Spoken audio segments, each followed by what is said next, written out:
गोमती नदी का उद्गम स्थल पीलीभीत है और पीलीभीत से निकलने के बाद ये लखनऊ पहुंचती है और लखनऊ में कई स्थान ऐसे हैं जहां पर लगता है ये नदी का रूप बिल्कुल ख़त्म हो चुका है और पर्यावरण में काफ़ी बदलाव भी आ रहा है और पर्यावरण दिवस भी है। इस मौके पर हम बात करेंगे जो लखनऊ यूनिवर्सिटी के प्रोफेसर हैं ध्रुव सेन सिंह जी।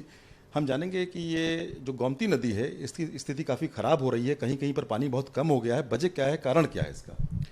देखिए, समस्याएं दो तरीके की होती हैं।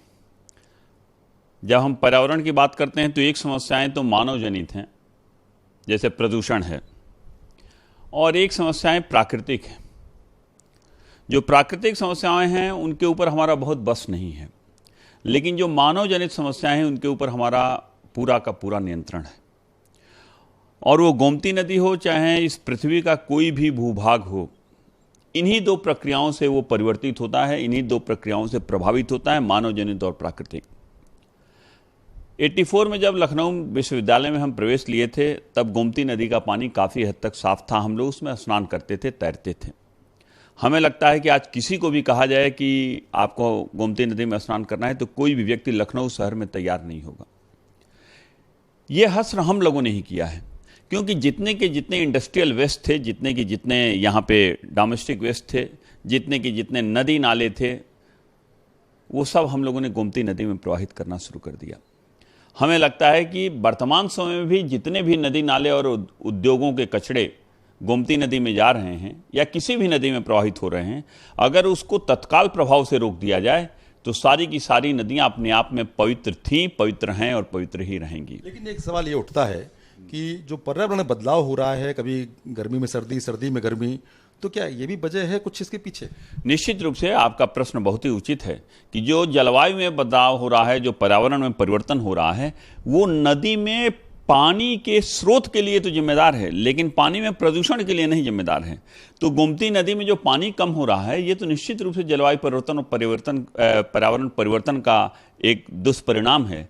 लेकिन गोमती नदी बहुत ही गंदी है, इसमें प्रकृति का कोई हाथ नहीं है, इसमें सिर्फ और सिर्फ मानव जनित गतिविधियों का हाथ है।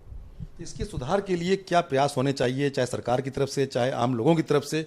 क्या सुधार हो सकता है, क्या होना चाहिए? देखिए, इसकी शुचिता बनी रहे, गोमती नदी का पानी पवित्र बना रहे, इसके लिए जो भी नाले उसमें गिर रहे हैं, इंडस्ट्रियल वेस्ट या डोमेस्टिक वेस्ट गिर रहे हैं, जो भी सीवरेज की लाइन गिर रही हैं, उनको तत्काल प्रभाव से रोका जाना चाहिए या सीवेज ट्रीटमेंट के बाद ही उसमें पानी को गिराया जाना चाहिए।